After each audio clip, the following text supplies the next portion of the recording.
Greetings and welcome to the Cognex third quarter 2022 earnings conference call. At this time, all participants are on a listen-only mode. A question-and-answer session will follow the formal presentation. If you would like the opportunity to ask a question, please press star one on your telephone keypad. If anyone should require operator assistance during the conference, please press star zero on your telephone keypad. As a reminder, this conference is being recorded. It is now my pleasure to introduce your host, Ms. Susan Conway, Senior Director of Investor Relations. Thank you. Please go ahead. Hi, thank you. Good evening, everyone. Welcome to our third quarter earnings conference call for 2022.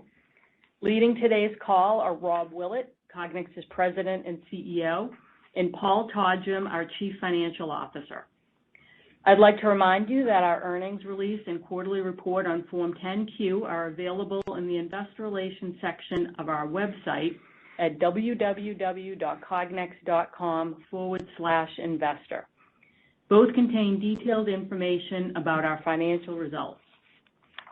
During the call, we may use a non-GAAP financial measure if we believe it is useful to investors or if we think it will help them better understand our results or business trends. You can see a reconciliation of certain items from GAAP to non-GAAP in Exhibit 2 of the earnings release. Any forward-looking statements we made in the earnings release or any that we may make during this call are based upon information we believe to be true as of today. However, things can change and actual results may differ materially from those projected or anticipated.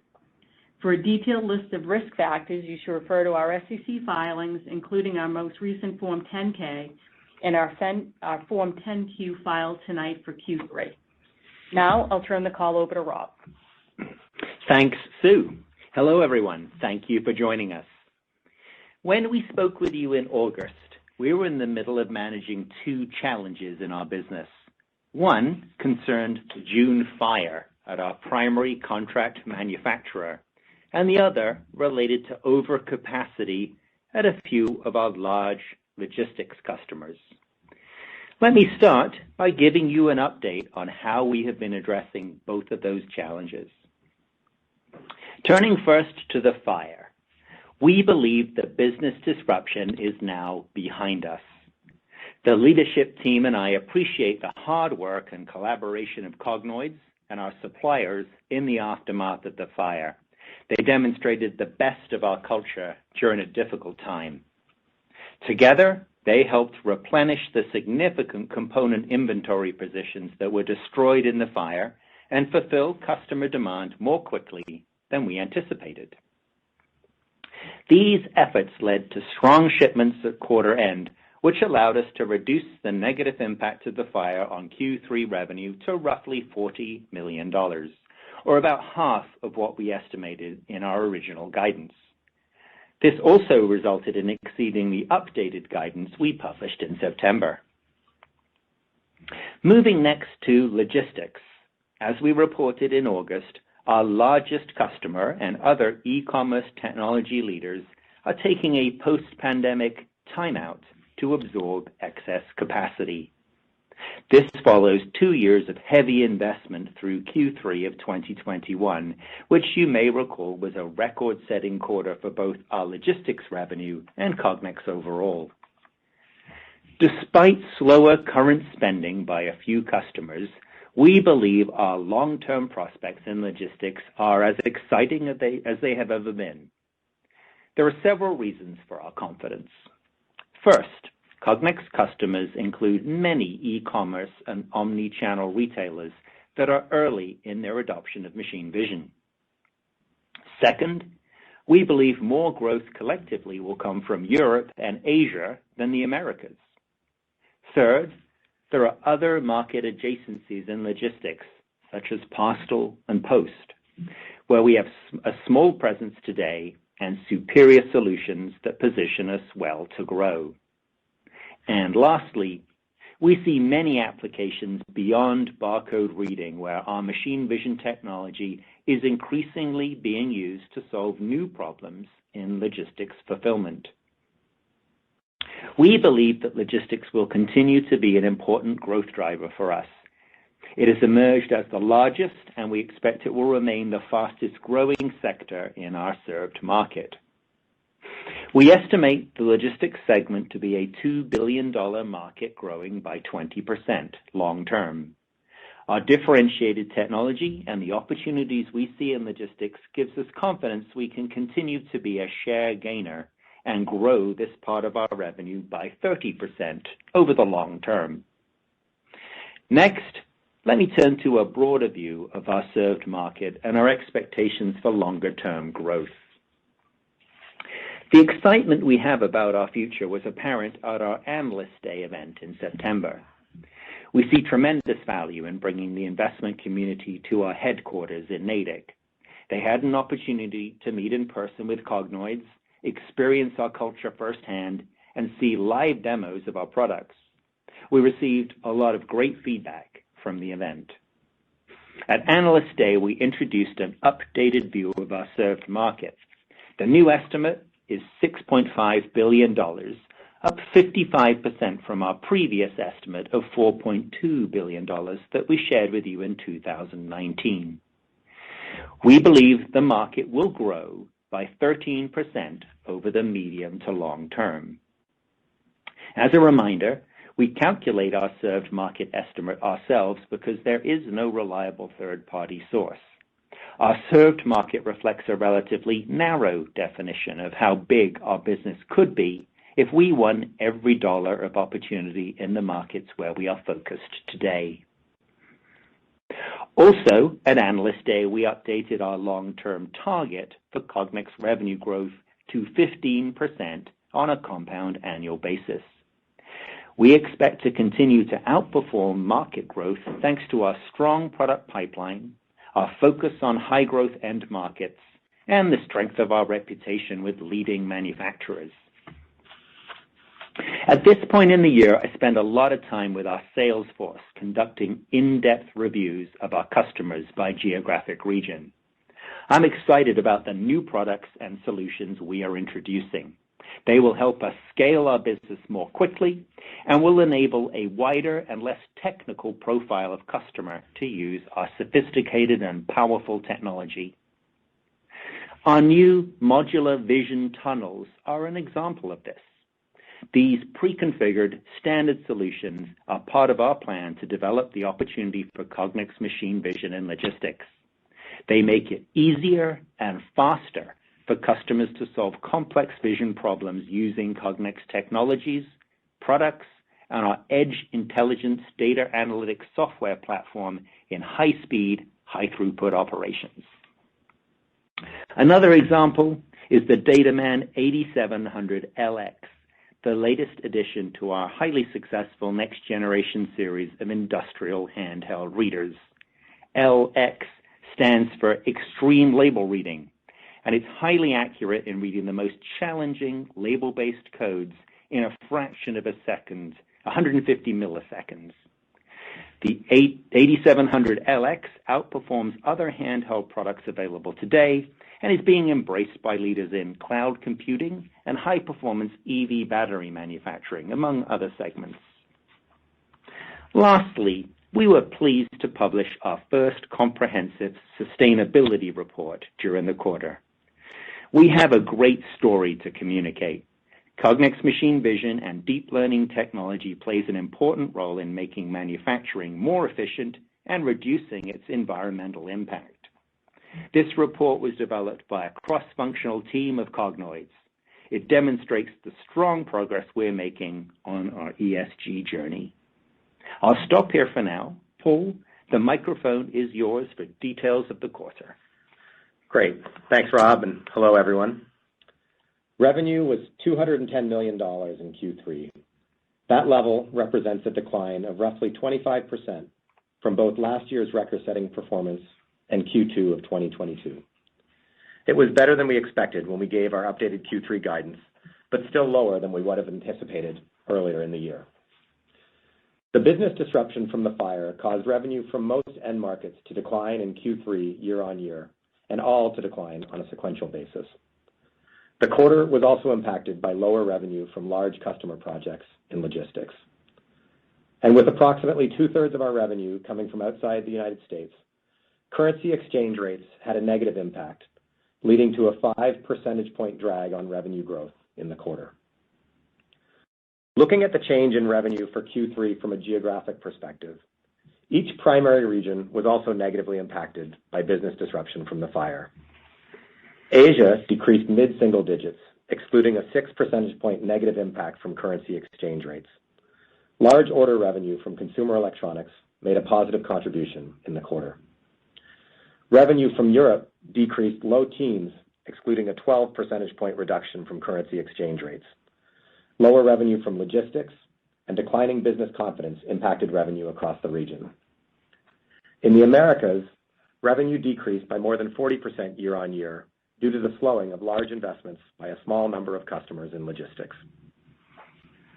Gross margin was 73% in Q3, compared to 70% in Q3 of 2021 and 72% in the prior quarter. Gross margin was better than our guidance due to leverage on our fixed costs, given the higher than expected revenue level, while partially offset by unfavorable FX. The 3 percentage point increase year-on-year is due to a more favorable revenue mix this quarter. The improvement in gross margin on a sequential basis is due to lower broker premiums for scarce components. In regards to broker buys, the premiums we've been paying are trending down.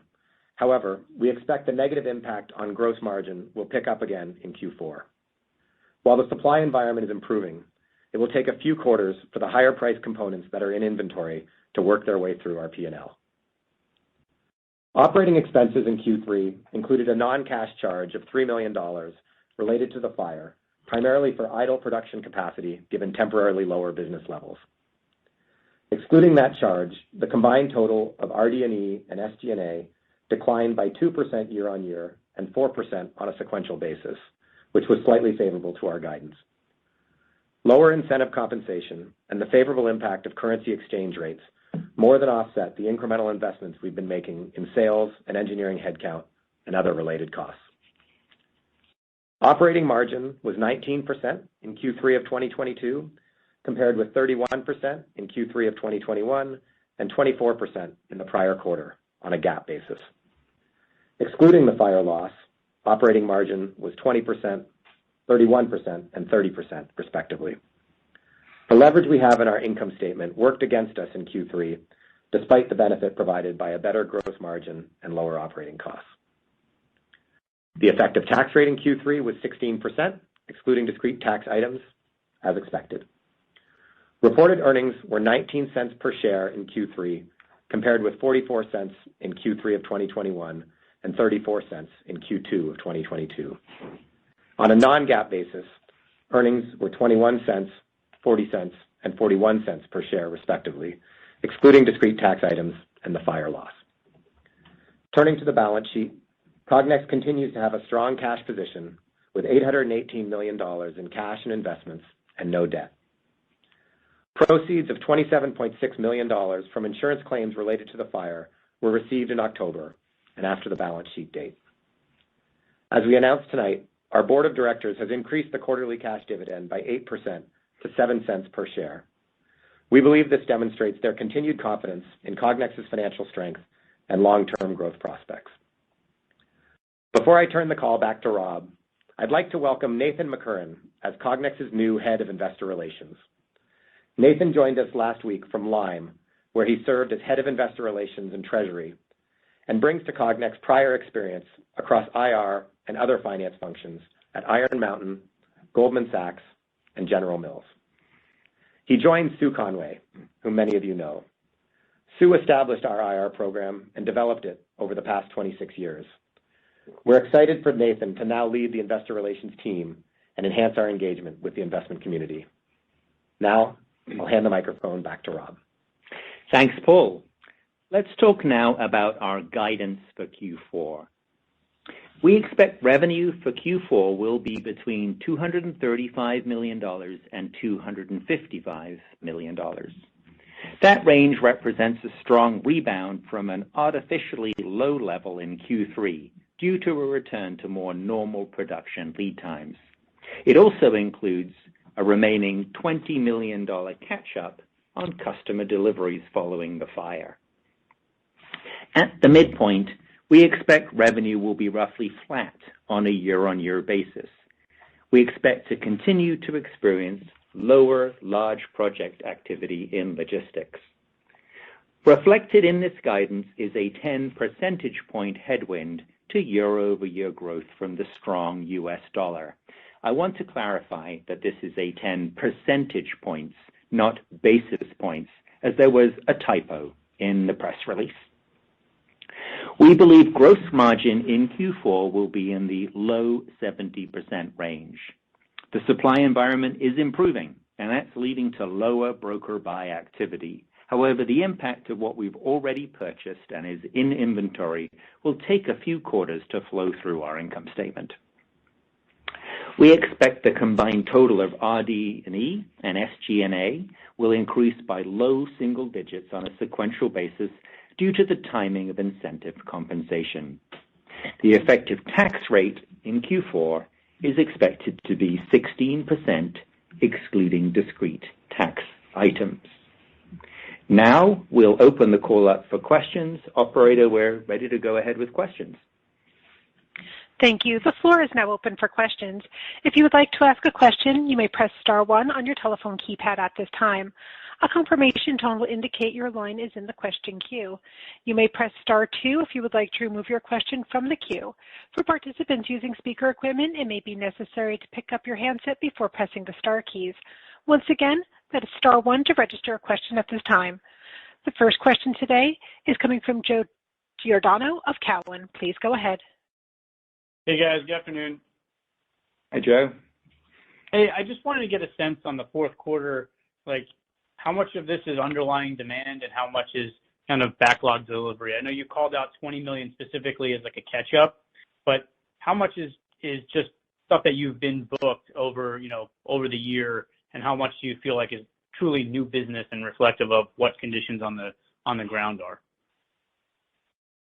Yeah, let me kind of speak to that more generally for everyone on the call. So, our revenue guidance in Q4 is roughly flat year on year. Our expectation for the quarter, it's driven primarily by 4 things, right? There are 2 headwinds and 2 tailwinds. And Joe, I think you're talking about one of the tailwinds that we have.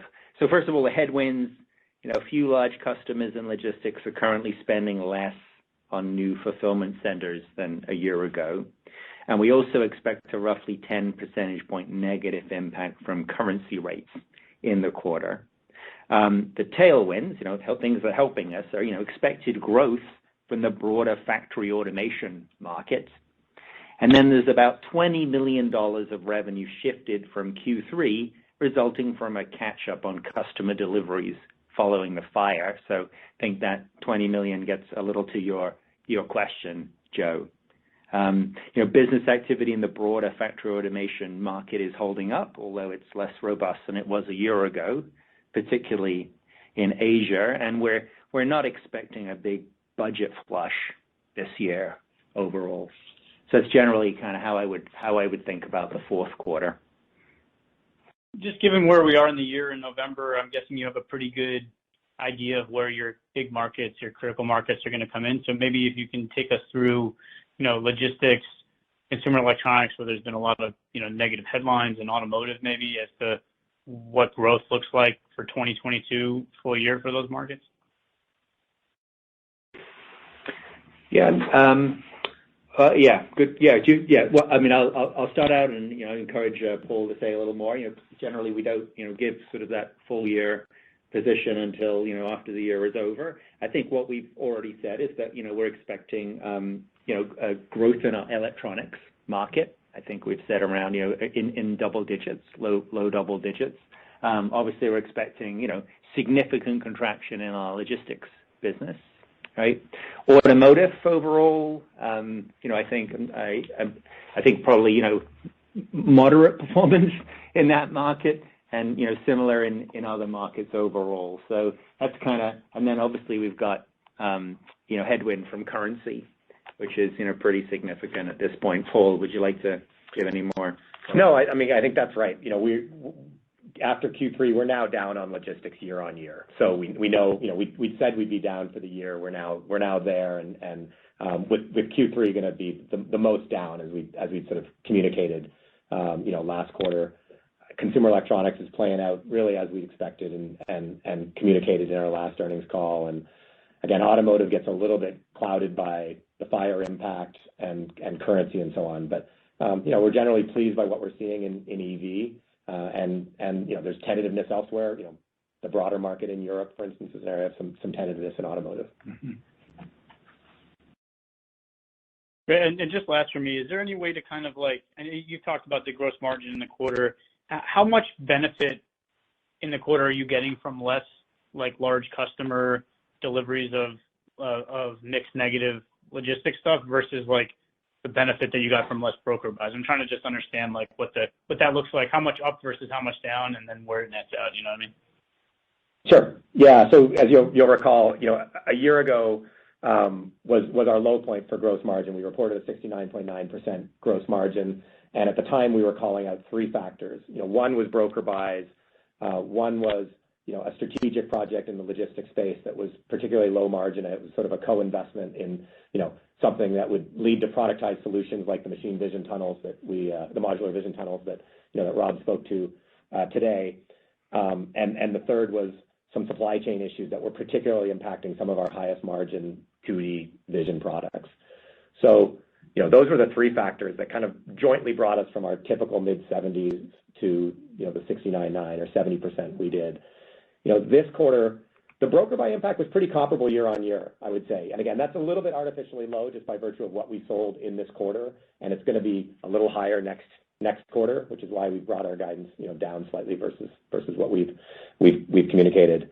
So that's the impact. FX was about 120 basis point negative impact to gross margin for the quarter, and then our pricing actions are offsetting our component cost inflation, which really is our strategy. So those are the real drivers.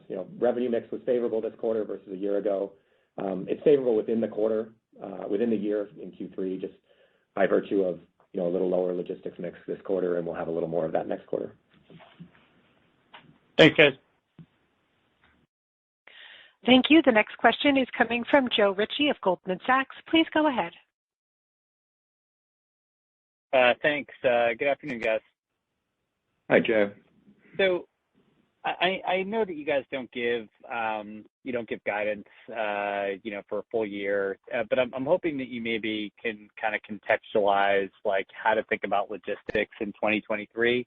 I know that your long-term growth rate is you expect to grow 30%, but I'm trying to just get an understanding of your views on the market versus your ability to potentially outgrow the market with as you mentioned earlier, new use cases and applications for your technology. Yeah, I think to kind of contextualize that, we have a significant and growing base of regular logistics customers, right? And they're growing and they're growing very strongly outside the U.S. And that and we expect that to continue. Right, and we're expecting continued strength, and that to be one of the fastest growing parts of our business.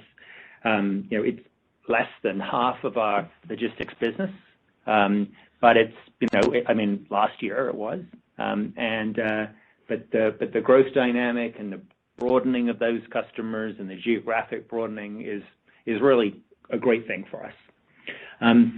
Then we have this other dynamic that we're speaking to a lot, which are, large technology e-commerce players. And there are a few of those, right? And, one I think we focus on a lot, or your questions often do, but, there are a few of those customers, and they really are going through a similar phenomenon where they're taking this kind of timeout from investing, having really overbuilt capacity, and seeing some more challenging environments post-pandemic, right?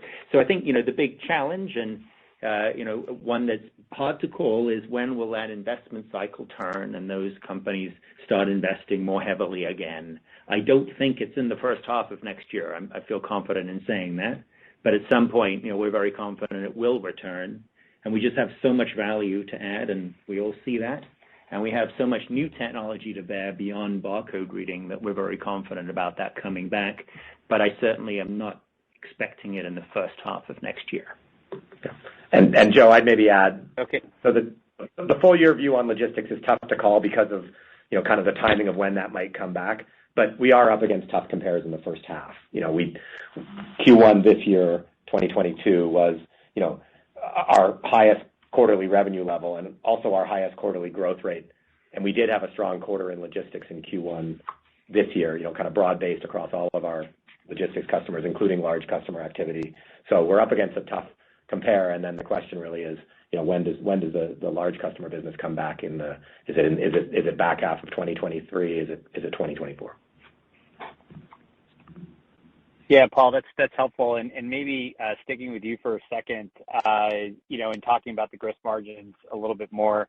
So can you maybe just help me understand again, why did gross margins step down in the fourth quarter? What is it specifically about what you sold through in Q3 that maybe helped gross margins? And then as you start to think about the first half of next year, if logistics doesn't come back because you have that tough comp, I mean, you should get a pretty decent benefit, at least on the gross margin side from mix. If there's any way to quantify that, that would be helpful.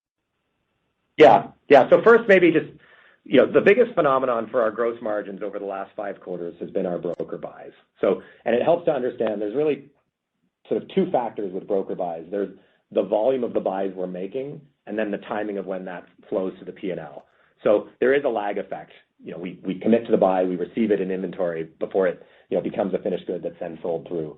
So what we're seeing right now, Joe, is the volume of the buys, it spiked a bit right after the fire as we quickly replenished inventory, and it's come down very significantly, through the rest of Q3. So we're optimistic that we are headed in the right direction with regard to, a return to our normal levels. And now we're dealing more with the lag effect of, it'll take a few quarters for that to flow through our P&L. So part of why Q4 is a little worse than Q3 in our guidance is that factor. We're going to take a little more broker buys to the P&L. We have a little more FX expected. We quoted a 10 percentage point impact on Q4 versus the 5 percentage points we had in Q3 as a revenue impact. And so there's a corresponding impact to gross margin. And then overall revenue mix, which, in Q3 we benefited from quite high electronics business, which is, generally gross margin accretive to us. It's high software content and a lower logistics mix. So that lower logistics mix may benefit us to some extent next year, but I think it's smaller than the broker buy factor that's really been driving our gross margin over the last 5 quarters. Okay, that's helpful. Thank you both. Thank you. The next question is coming from Josh Pokrzywinski of Morgan Stanley. Please go ahead with your question. Hi, good evening, Rob, Paul, and Sue. Hi, Josh. Hi there. So first question on the fourth quarter guide and this $20 million catch-up. If you could just remind us how much is left, if any, and if there's any change to the part of the business that you thought was sort of lost as a function of outmoded product. There was some way to backfill that with newer stuff or some other workaround you found. Yeah. So strictly the financials.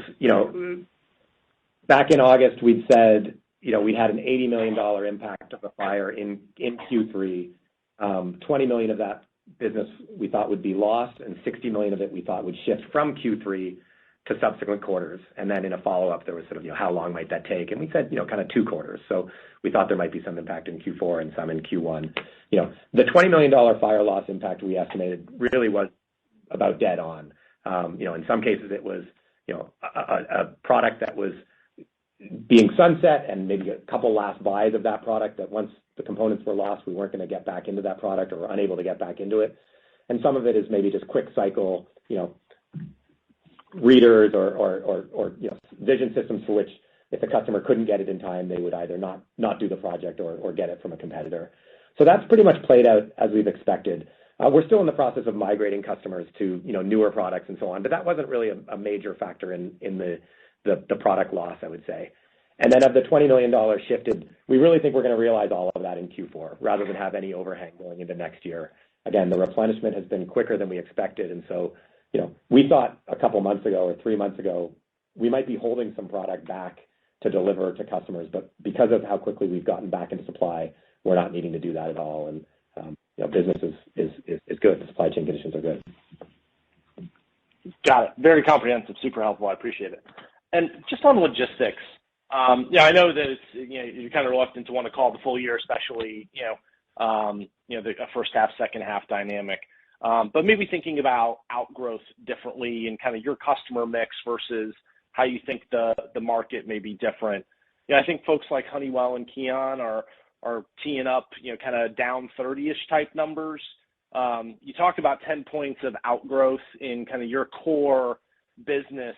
Would you think about, if the market were to be down that much, your outgrowth formula would hold, or there's some sort of mix or comp issue that you think would be more of a distinguishing factor?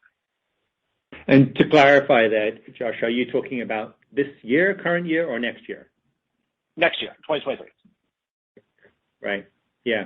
I think, the first thing I would say is, we have, some, this about Cognex, we're the technology leader in our industry, and we have, exposure to some of the, most sophisticated companies in the space, right? So, and that's a wonderful thing because they teach us so much, and, many of the technology leaders then go from them to other places and bring Cognex technology with us. But in this case, it does expose us to a few, big players who really are not looking to invest, particularly in greenfield sites, as we move into next year.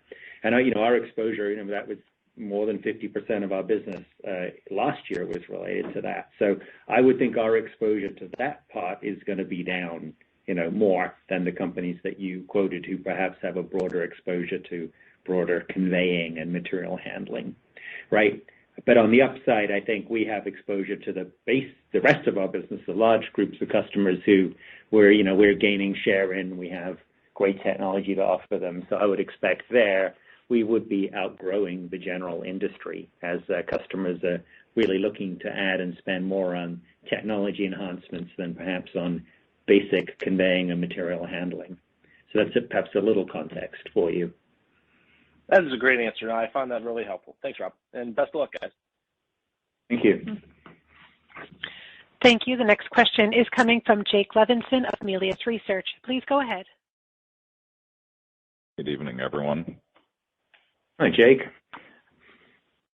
Just wanted to get a sense of, or do you have visibility, I guess I should say, into the inventories in the channel? And I'm just thinking, you've obviously got some markets like logistics that are not in such great shape.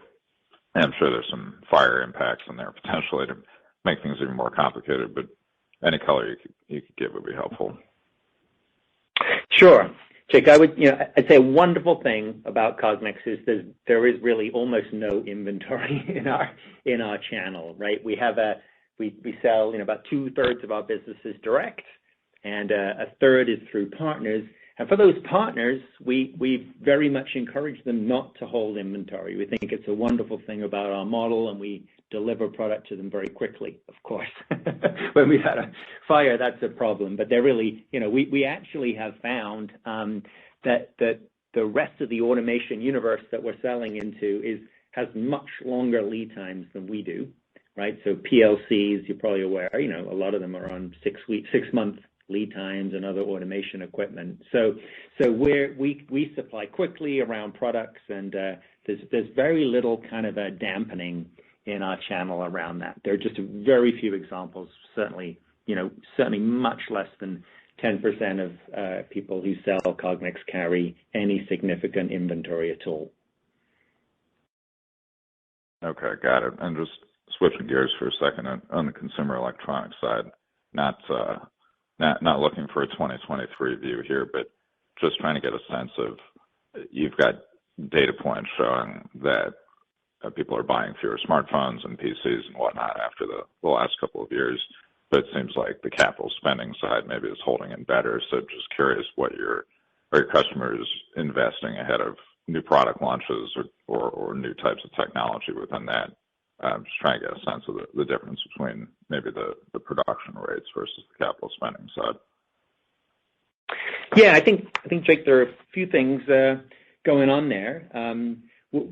One is we kind of ask this question around this time every year, and our answers will have really a good picture of the electronics business next year come April. That's when things sort of really are kind of locked in for the year. It's been a good year for us, and relative to the rest of our business in electronics, and I think maybe a phenomenon again where we're really connected to the technology leaders in the industry, the sort of more high end and more advanced consumers of manufacturing technology. So they've been investing, and that's very promising. What kind of drives that kind of up or down year? Generally, a kind of new technologies coming into the market, whether it's in smartphones itself or in other similar type, technologies, consumer electronics technologies. And there's always a lot of exciting stuff going on in that industry. It's more a matter of when is it coming to market and how much the timing plays out next year versus in future years. So that's what we know in April. But there's another phenomenon going on, which is, of interest here is I think many of the players in electronics are looking to diversify their supply chains. And so we're seeing investments and incremental investments, outside of China, which is, a positive thing for Cognex. And I would expect that to keep playing out over the coming years. I think we're well positioned, and we've seen this trend coming, and we're supporting strongly and being asked to the big players in that space, moving to multiple different markets where we have strong presence and are investing. So I do think that's a net gainer for us, and obviously, particularly recently, as we've seen with COVID lockdowns and some challenges going on, I only think the kind of impetus towards that is going to increase as we move through the next few years. That's great. Thank you. I'll pass it on. Thank you. The next question is coming from Jim Ricchiuti of Needham & Company. Please go ahead. Hi. Good afternoon. I'm wondering if you could talk a little bit more about that $20 million catch-up that you're anticipating in Q4. Can you give us a sense as to which markets that might be concentrated in? Yeah, Jim. Hi, Rob. It's very broad-based, So certainly automotive would be among it, but electronics and other markets too. And it's really a general catch-up across our general product range, not specifically logistics, I would say, but more general factory automation. And not necessarily have a larger project focus associated with it? No. Okay.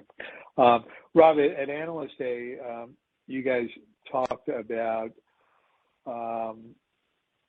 opportunities that you see in some of the underserved markets, at least underserved for Cognex. And I'm wondering how you're going to be going about that in terms of redeploying existing sales resources, or do you anticipate having to step up hiring as you go after some of these other market tiers that you talked about?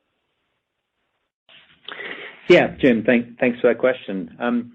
So we're in the process at Cognex of bringing to market some really exciting technology called edge learning, and what that is it's very, very powerful deep learning vision that's kind of pre-trained and deployed to smart cameras or basic vision systems that then are easy to sell, right? And so that's going to bring us to a lot of customers that we really couldn't serve before, right? Customers who aren't sophisticated, aren't programmers of automation or machine vision technology. So as we roll that out, we're going to need more coverage, right? And the sophistication, or the technical sophistication of the sales force we're going to need to do that is going to be less, right?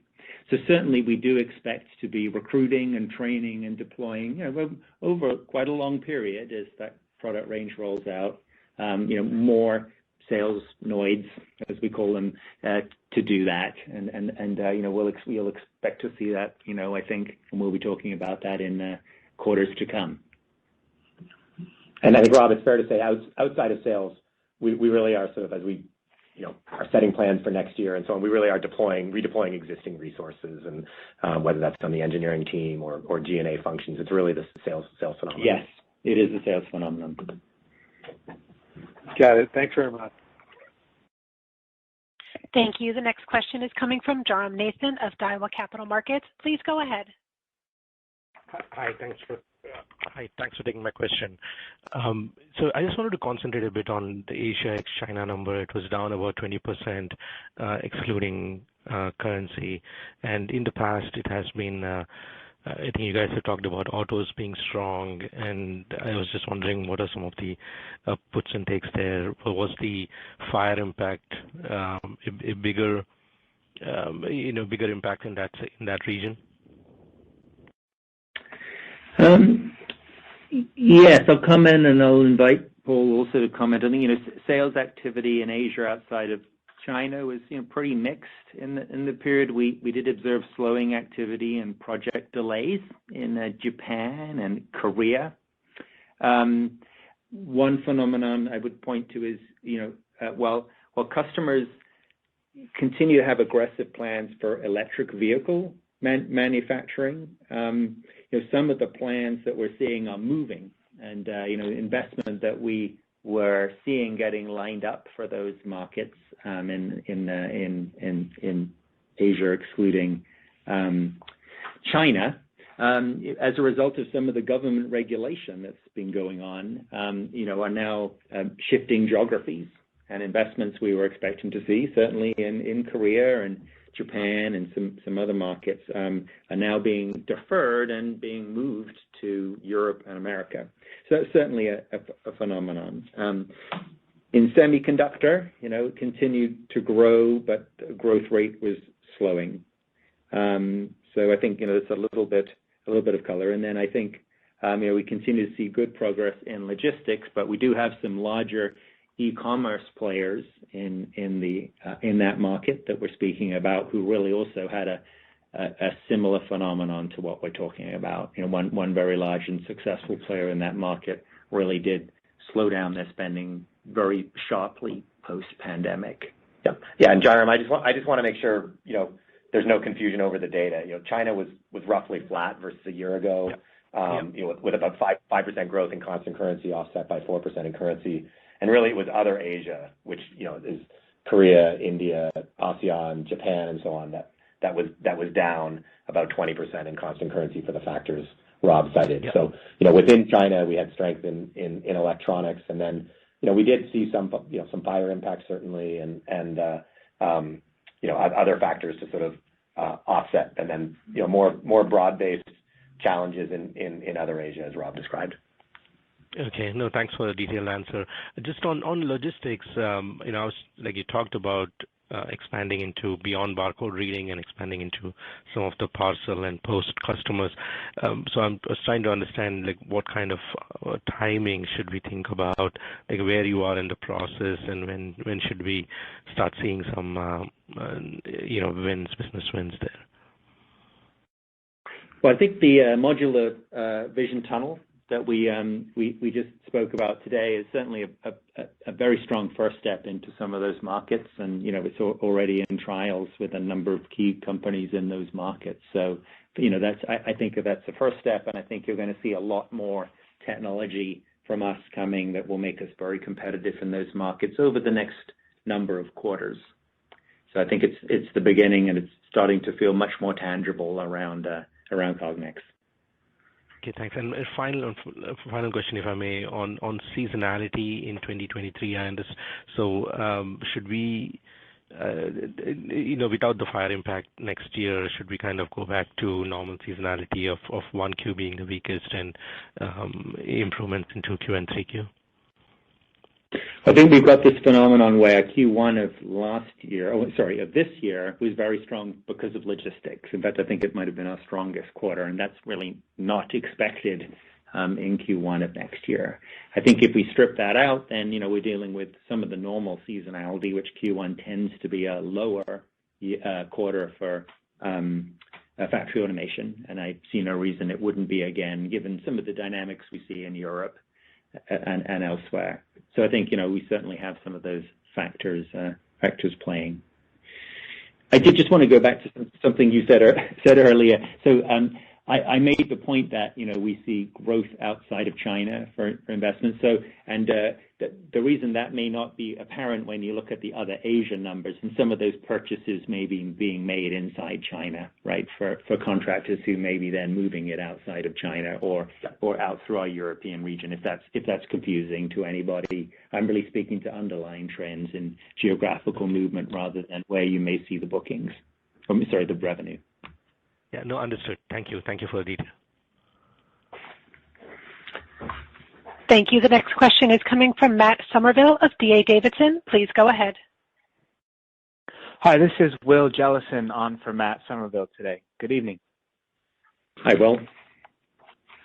I wanted to start out by referencing something said at the very beginning of the call, and that is with the business impact of the fire largely behind you at this point, can you speak to any lessons or best practices you feel Cognex might have gained from the experience in terms of supply chain management or how to handle supply risk moving forward? Yeah, we've done a lot of analysis and soul searching on that question, Matt, and we're not quite done. We continue to work on it. One thing to point out is I think we had recognized this as a risk factor in our business for some time, and we were in the process of addressing it, and the fire came, when we were not in the final quarter, I would say, but approaching it. There's a sports metaphor there, not an annual calendar metaphor. We're in the process of starting up a second contract manufacturer, very substantial and accomplished business. And I think had we been there, we would have been in a much stronger position. We've certainly looked a lot at where we hold our inventory and our strategic component inventory, and having that in, more diverse locations is important. I think like a lot of companies, we're thinking about kind of diversifying our regional presence and where we source and manage products from. I think like a lot of companies through this kind of period we've been going through with supply chain, just making sure that we have very strong relationships with our component and technology suppliers is important. I think that's one where we've come out of this really well. I would say I think one of the reasons we've outperformed, what we had expected to do is, despite some very different component supply environment that we've been in, the relationships we have with our component suppliers are very, very good, and they came through for us. They moved us to the front of the line in some cases, in many cases. Why? Because we're very sophisticated users of their components, processors, imagers. They really like working with us, and we have very collaborative relationships. But the other thing is we pay on time, and we're very proud at Cognex of being a company that's good to its word, treats our suppliers well, and pays on time. And I think that came through for us in this relationship where even the CEOs of some pretty major component suppliers came through to help us. I think if there's maybe another thing, we did coming out of this, not maybe, we absolutely did. We did a comprehensive assessment of our insurance programs, and I think we were pleased with how we were insured in many regards, but still there are opportunities and tunes up that we've done as we've gone through this difficult learning experience. And then finally, as you would expect, we've taken more protective measures around such things as fire protection, etc., across the business in multiple locations globally. So it's been an important learning experience for us, which the whole senior team will continue to engage, and we have a meeting next month where we will be doing a full debrief on that internally. Understood. That's great. Thank you for that color, Paul. In my follow-up, I wanted to... Oh, Jimmy, Rob, thank you for that. I wanted to ask a follow-up about edge intelligence. And I'm thinking how interesting it is that it unlocks this opportunity for you to serve those markets that you haven't quite paid as much attention to in the past. And what I want to better understand about edge intelligence is if there's any sort of IP protection or high degree of know-how that helps that software and your ability to create value with it not be imitated by somebody who might want to serve those same markets in the future? Yes, thank you. I just want to just a point of order, which is we have these two terms going on at Cognex, which I know confuses everybody. We have edge learning and edge intelligence, right? And the comments I made previously were about edge learning, which is taking, and I think that I think your question is really about that deep learning technology that we're applying to the edge, right? That's so, yes, yeah, good. So edge learning, yeah, it's, we have some fabulous technologists at Cognex that have come to us largely through two acquisitions that we've made over the last 6 or so years, the acquisition of ViDi and of SUALAB. And these are, foremost technologies in taking deep learning, a technique where you create a very sophisticated model and show examples. It's example-based training of what's good and what's bad. And then we can, this technique of edge learning takes that very sophisticated pre-trained model and deploys it into very simple hardware that then is easily programmed. And if you have a chance to see demos either with us here or on our website, you can see that we can train these products. The Insight 2800 is perhaps the best example of it so far, with just a few examples of good and bad, very simply programmed. So that's this technology is is a technology we've developed in-house. It's proprietary to Cognex. No one else has it in our market today. And our ability to apply that in a factory context, rather than in a lab or a consumer type context is we believe very powerful, and something we continue to develop and think we have a significant lead in. Great. Thank you, Rob. Thank you. Our next question is coming from Damian Karkas of UBS. Please go ahead. Hi, good evening, everyone. Good evening. Covered a lot of ground. Thanks for all the helpful details. And I'm sorry if I missed this, but related to your commentary about working down some of the broker premium costs from inventory, I'm just curious, what's the spread between the spot purchases today and those inventory levels, just to kind of give us a sense for the level of the gross margin tailwind that you should have ahead?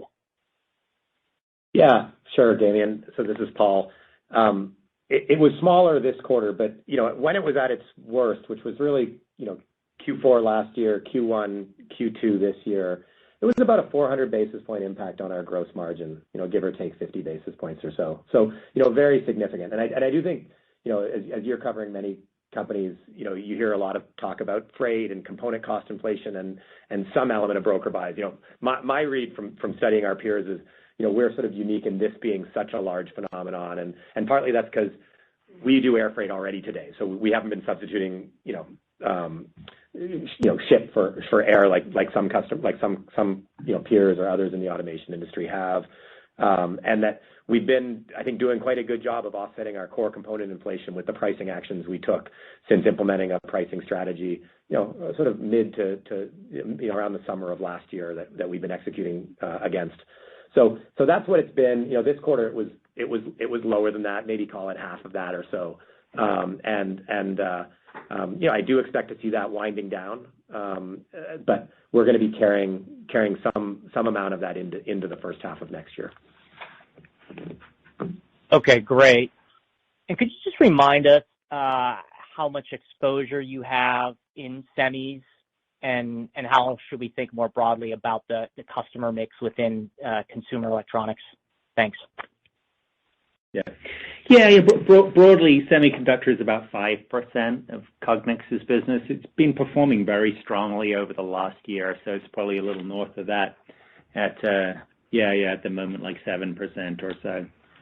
And yeah, I think I think my take on it is, we've seen a lot of strong investment. We're going to kind of see that moderate, for a while now, and then we're all reading about big investments that are going on in new regions. So I expect that'll start to come back later, but I'm not expecting that to be a factor next year for us. It'll probably be in further years out. That's my take on it at the moment.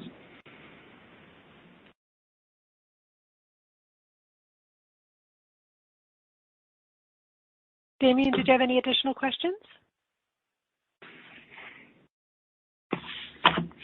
We'll move on. The next question is coming from Rob Mason of Baird. Please go ahead. Yes. Good evening. Thanks for taking the question. Rob, I wanted to see just real quickly if you could maybe wrap up your geographic deep dive. When you mentioned the geographies in your prepared remarks, you called out some of the swing factors, logistics being one, obvious, but when you spoke to Europe, you talked about a lower confidence level there, but you did not make a similar comment about Americas, and I'm just trying to understand if there's a distinction to be made there, and if there's lower confidence in Europe, how it's manifesting itself right now. Yeah, hi Rob. I think that's a good question, and I think there is a difference when you look at our Americas numbers. They look bad because of logistics, right? But if we peel that away, outside a few large logistics customers, we actually saw emerging strength in our Americas broader market. We actually saw in the quarter business activity tracking ahead of our own forecasts. We saw larger projects, moving forward at a better rate than earlier in the year. We observed investments, I would say more around kind of reshoring, relocating back to the Americas in places particularly such as Mexico. So, we're a pretty strong player in the Americas market, and we were pretty pleased to see that, and it was perhaps stronger than we expected, and kind of in contrast to what some of the understandable challenges that they're seeing in Europe with their energy crisis and their heavy reliance, I think, on internal combustion engine automotive, which is still something that I think is a drag in our markets there. It will turn around as EV investment starts to come in, but they're not there yet, nor are we there yet in America. Well, that's helpful. And within the Americas, you would just put that activity, that stronger activity, under the umbrella of broader automation. You wouldn't necessarily call out any particular verticals. No, automotive is a very important vertical for us in the U.S., so obviously that's a part of it. But no, we saw general strength. Yeah, we saw, definitely. Okay, very good. And just last question, the currency headwind that you noted for the fourth quarter, I'm not sure I would have modeled that high on my own, and it's a big step up sequentially. Is that, if we run that out, run current spot rates forward, would that be the type of currency headwind you would take into the first half, or is there something unusual about the fourth quarter in your geographic mix? I don't know. I haven't necessarily looked at the first half yet, Rob, but obviously, we'll be, if I think about next year, we didn't have, major currency impact in Q1 and Q2. We had a little bit. So I think it'll be moderated a bit by, we did, year to date, we've had about 4 points of currency year to date, 4 points in Q3. So you can kind of back into, Q1 and Q2 from that. So I would say that, that's a compare that we're not up against Q4 to Q4. So it'll moderate a little bit just based on that, I would say, Rob. Okay, very good. Thank you. Thank you. The next question is a follow-up coming from Joe Giordano of Cowen. Please go ahead. Hey guys, appreciate it. Let me take the quick follow-up here. Rob, you mentioned logistics. You think maybe the bigger opportunity for you is in Europe and Asia. Is that any meaningful percent of your logistics business at this time? And what's like a realistic time frame, if it's not, to when it could be? Yeah, we have nice and growing businesses in logistics outside the Americas. I'm not sure I'm ready exactly to size them for you at this point, but they're starting to be significant, and Asia definitely is large and getting large, and as is Europe. So yeah, that's and then we've had success with some large customers here in America, which has kind of skewed our business here. But obviously, we're an American company, and we have great resources we can deploy quickly here. So it's not unusual to see growth start for us here and go elsewhere. But no, we're building off a nice base of business in both those markets, and we're starting to see sophistication around e-commerce fulfillment and other logistics markets there. So we're feeling positive about those. Yeah. And Joe, the only thing I would add is, although most of our large customer business is concentrated in the Americas, it isn't exclusively the Americas. So there may be a little bit of noise in the numbers. As for instance, in Q3, logistics was a contributor, the biggest contributor to our revenue decline in Europe, and that was more large customer activity than the broader base of business that we've been growing and continue to grow. Thanks, guys. Thank you. This brings us to the end of the question and answer session. I would now like to turn the floor back over to Mr. Willett for closing comments. Well, thank you for joining us tonight, and thanks for a very engaged discussion. We appreciate it, and we look forward to speaking with you again on next quarter's call. Good night. Ladies and gentlemen, this concludes today's event. You may disconnect your lines at this time or log off the webcast and enjoy the rest of your